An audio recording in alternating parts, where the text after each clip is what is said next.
Today we're going to the Cirrus Owners and Pilots Association Cirrus to Airventure Formation Flying Clinic. Every year, COPA puts on this clinic in different locations around the country to teach and prepare Cirrus owners to fly in formation as a large group arrival to Oshkosh. Since I am unfortunately not yet a Cirrus owner, I will be tagging along to ride passenger as a photographer. There's no sense in flying a Cherokee or 172 to a Cirrus event, and Frederick, Maryland is only about 45 minutes away from my house, so I'm able to pack everything I could possibly need into my car. But I'll show you everything that you should bring to get fantastic photographs at an event like this.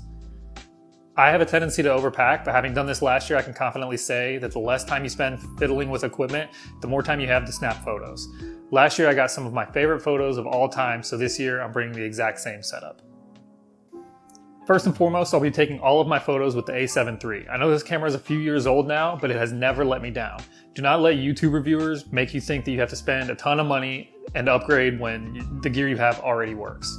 Attached to that is the Tamron 28-200. This lens was less than $1,000 and when it first came out, so it's probably even cheaper now, and it very rarely ever leaves my camera. While I'm in the plane, these are the only two things that I'll probably have on me. Since I'm also shooting video for you guys, I'm bringing a GoPro, an Insta360 One X2, Samsung Galaxy S23 Ultra that I'm currently recording this on. If I decide to get any in-flight audio or anything, I'm gonna attach that to my Pixel 7 Pro, just like I have this lav mic here. And I also have an iPhone that I usually just carry as my daily phone. I also brought a 35 millimeter, f1.4 that I might use for video if I take any video with this camera, but it's not very likely. So it's gonna be my backpack, but I'm not gonna need it. When it comes to shooting great photos, this is all that you're gonna need. Again, don't spend half your day fumbling around with equipment, get your settings right and leave it alone. I wasted a whole day last year trying to play with different things, and it wasn't until I left everything else in my car that I finally began to get some great shots. Let's get all of this back in my backpack, and I'm gonna get changed, put some contacts in, and let's head up to Frederick. All right, we're pulling up to the AOPA building where they did this last year. So the AOPA building there, a bunch of Cirrus over here to the right. Last year we did it, the AOPA, nice enough to let us use their conference room for just kind of briefing and stuff, which is what we're gonna do now. We'll go over kind of some stuff, I guess. All the pilots will get a briefing, understand what the plan is for the rest of the day. We'll go out, fly around for a little bit, and then I think we'll have some dinner, have a little hangar party, and start back up bright and early tomorrow morning.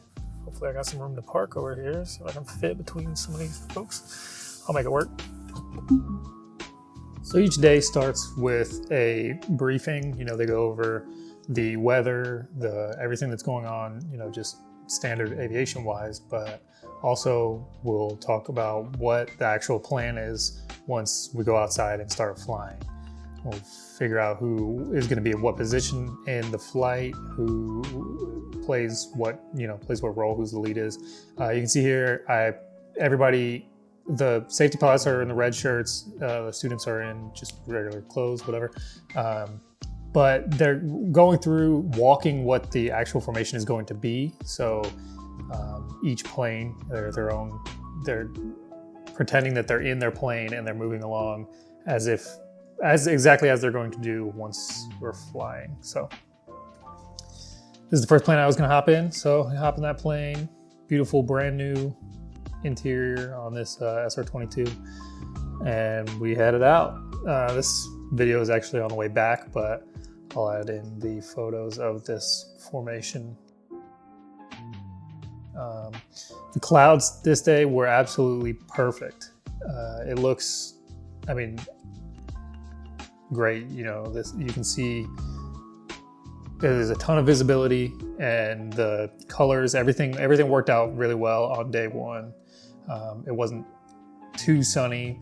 Everything wasn't just blown out. It wasn't too hazy. It was a great day to fly, and it gives you a little bit more of a background on those photos.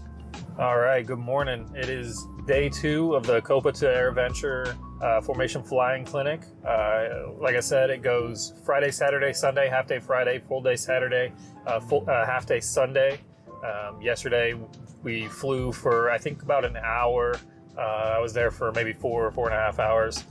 I think I took 493 photos yesterday, I tried to focus on taking photos and not just video and stuff like that, because this is kind of, ancillary, I guess is the word. I wanted to make sure that I got those core photos to be able to send them over to them. I sent them, I think, 35 photos last night. I didn't get, of course, it's hard to get the plane that you're sitting in. Obviously, you can't take photographs of that. So hopefully today I can get some of that plane. We went up as a 5-ship formation, so we were in the back. Unfortunately, when you're in perfect formation, you can only see the one plane. If you're also in that formation, if you're at the back of that formation, you should only see the plane that you're following. If everyone else is in formation, they should be hidden by that plane. So for us to get great shots, we kind of have to be out of formation. Makes it a little bit hard. And hopefully people that see the photos will just think, hey, this is a great photo. People that fly formation will be like, oh, these guys actually aren't in, they're not where they're supposed to be. That's okay, whatever. I think they came out really well. Today looks like a beautiful day. No clouds in the sky today, so we'll see how it looks. Sometimes these air-to-air shots, obviously it's a very cool perspective, but sometimes when it's just a blue, bare background, it doesn't look quite as good, in my opinion, as when there are some clouds in the background. Gives a little bit something more back there. So I got about 24 minutes till we get there today. I think we're gonna fly this morning. We're gonna go up, fly, come back, debrief, do some classroom type of stuff, have lunch, go back up a second time, come back, debrief. So we'll probably fly for a total of maybe 3 hours today, 2.5, 3 hours. Hopefully I can get some more stuff. I'm gonna try and maybe get a few more videos today, since I got a lot of the core video photos that I wanted to yesterday. I'm gonna try and get some of these other planes, some of the planes that we took up yesterday. There's 1 or 2 that I wasn't quite able to see if they were in the very front. We were in plane 5, so and some of the students asked me specifically if I could get some shots of their plane. So I'll probably be in the back seat today with a student flying, so instead of right seat with instructor. So we'll see what happens. Things like this, you just kind of have to go with the flow and hope that you can get some great shots. Luckily last year I did a great job, and they were able to, look, some deer. They're able to kind of, think about it a little bit more. They know that I'm going to do a good job. So it's nice to kind of build some confidence in what I'm doing. And I'm also going to try and get some shots of the instructors this year too. So they said I got 23 minutes till we get there. It's a beautiful day today, nice and calm. So it should be a great day to fly. Day 2 started exactly the same way. We do our briefing. We talk about what we're going to go out there and actually do once we're flying. Go over the weather, go over every possible detail of that plan. Before and after each flight, they do a briefing and a debrief to talk about anything that anybody did, any other pilots saw that, the person in front of them that could possibly do better, anything that can make them a better formation pilot. Like I thought, once we got out there, the sun was really beating down. It was a much more clear day. It ended up being hazier because of all that, the heat, the sun. It's not as pretty of a sky. Some of the photos ended up just being a pretty blue background. And for these planes that I was shooting this day, they're gray planes, so it kind of ends up being less of an exciting and popping photo. You can see just the ridiculous amount of haze in this clip. But I was able to do it, and of course, like I said, some of these planes have film on like a tint on the windows, so it's going to distort the photos, and they're curved as well. So there's literally nothing you can do about that aside from not having a door and just shooting directly out the side of a plane. There's nothing you can do when you're shooting from just a standard stock plane. I still managed to get some great photos this day. I think the pilots are going to be very happy with them. So I'm looking forward to seeing what they say, what their feedback is on these photos. This pilot actually came up to me afterward and asked for me to specifically get some photos of his plane. He had a fresh, beautiful new paint job. I think this was one of the first times he had flown the plane since getting that paint job. It looked fantastic. So I really wanted to focus on trying to get some of his plane, but unfortunately, again, the weather kind of made the shots this day just not come out as great as I had hoped, but we still got a few of them. I came back the next morning and got a few photos of it just kind of sitting in the, on the lot, sitting on the ramp. All right, so as you can tell, it is a little late, 8 o'clock, so about 12 hours since we got there, and I'm tired. We ended up doing four flights.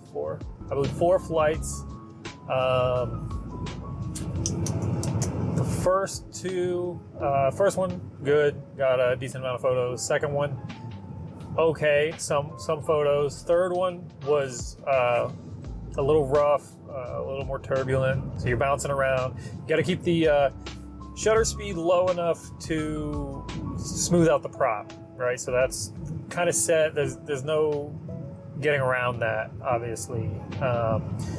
It's really bright out, so your ISO is going to be as low as it gets. So that's 100 on the ISO. The 160 on the shutter speed is about where I keep it to find that middle ground of slow enough to smooth out the props while also being, it's still handheld, so there's only so much you can do.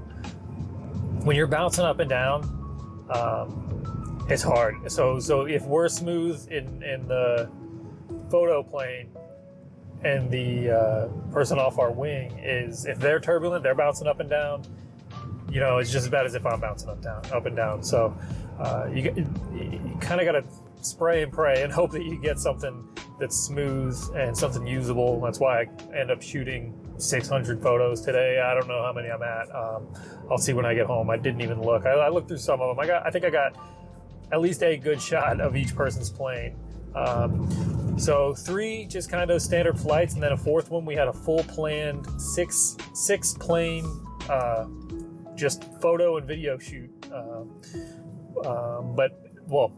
mostly video. They had geared up a plane with some 360 cameras and flew 5 of us in formation with that 6th plane kind of going over top, trying to get as many different shots as they could. So we'll see how that comes out. I was in plane 2, so right dead center, we were the target plane. So the main focus of the videos that they're taking. So from that perspective, there isn't much to see. So I didn't take much, maybe any photos. I got maybe 2 photos on that one just because I didn't want my camera sticking out the windows. Also, some of these windows, I think on my second or third flight, it was so sunny out, and I was in a plane that had tan interior, so the reflections off the windows are almost impossible to deal with. And again, I didn't put any filters on my lenses at all because I wanted as much light as possible. But because some of the windows are tinted, so you can't see out. Sometimes you put a filter on there, put some weird streaks and stuff from that tint with polarizers and stuff. So didn't do that. I think I got a couple decent photos. If nothing else, I got something for everyone. And then just had a great time going out there and shooting in all those different formations is pretty awesome. And just as a pilot, it's awesome to be doing that even as a passenger. Obviously, I didn't take a ton of video because I'm working. I'm trying to bang out as many photos as I can for everyone. So I'm gonna try and get there a little early tomorrow, and maybe get some early morning photos of the planes on the ground. That's very hard because the background isn't great. It's kind of hard to get good photos of a plane that's just static. It's like shooting a car in a parking lot, so it's just not the best looks. So I'll see what I can get. I'll go out there and play around bright and early tomorrow. Hopefully not even bright yet, before everybody else gets there. So one more day, another half day. I'll check in the morning if I hear anything strange. Otherwise, I'm gonna get there, try and take some kind of maybe some detailed shots of these planes, maybe some B-roll video footage before everybody else gets there. So again, I'll check in tomorrow. One more day of the Cirrus to Airventure, COPA to Airventure, COPA, Cirrus Owners Pilots Association Formation Flying Clinic in Frederick, Maryland. All right, we're back here for day 3 of the Copa 2 Airventure Formation Flying Clinic in Frederick, Maryland. Got here a little bit early this morning. It's gonna be a beautiful day, hopefully, or at least beautiful morning. By this afternoon, it might get a little shittier out. I'm gonna get some photos of all of the Cirrus planes that are here, just kind of static shots. Hopefully, I mean, it's perfect lighting out now. It's pretty, it's a pretty cool morning, nice and little dewy on some of these planes. So I'm gonna get some shots of these before everybody else gets here, and then go up for, I think, 2 more flights today and be out of here by this afternoon. So hopefully we can get something nice, and we'll see what that goes. So day 3 was another half day. We started pretty early in the morning. I got there, like I said, took some photos of the plane sitting up there on the ramp, and we went out, did 2 more flights that morning. The second one, thankfully, we really kind of focused on getting some great photos. The pilots were the most experienced, and you'll see in this next clip here, yeah, this isn't a standard pattern. You know, they asked, or standard formation, while flying, I had asked for them to kind of step up a little bit, the further away planes, so that I could see the 3rd and 4th planes instead of just the one. If they're perfectly, like I've mentioned 15 times now, if they're perfectly in formation, you can only see that first plane. So they have to step a little bit out. I was able to get this great shot that I'm very, very happy with of them just perfectly in line, exactly how I was hoping for them to do. So thanks again to these guys for flying like that, for accommodating the photo instead of just working on what they were there to do, which was flying. So thanks again, guys. All right, I'm back home now. It's actually Tuesday, a few days later. I'm editing these photos, getting them sent out to all the different pilots. Before I left, I got everybody's phone numbers and what their tail number was. Some of these pilots were renting their planes, so I made sure to get the tail number that they were flying and their email addresses and everything like that. Finishing up editing all these, I'm gonna send them over to all of the pilots completely for free. Multiple people came up to me, asked if they could buy the photos from me, which obviously is a great business. I'm not saying anybody shouldn't do that, but I was already agreeing to giving these photos to C2A, so I was going to let them use them. I don't feel right charging one person and not the others when it just rubs me the wrong way. So I'm gonna let them have all these photos. I'm grateful for them to let me go to their event that they do there's a ton of work goes into these events. The safety and everything like that, they do a great job. I have already had people ask me about flying formation, doing things like that, or like this. It's so dangerous to fly formation with unexperienced pilots. So please do not just ask your friends to come up and fly close to you and you'll take pictures of their plane. That is an insane thing to do.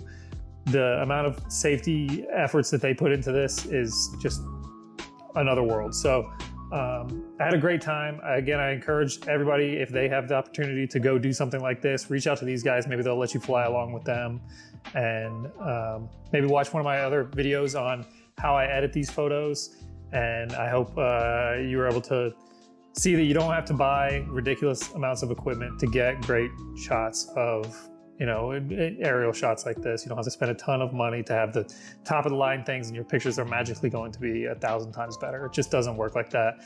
I've been using the same exact camera for 5 years now. So I hope you guys enjoyed this video, and I'll try and find something fun like this to do next time. Thanks.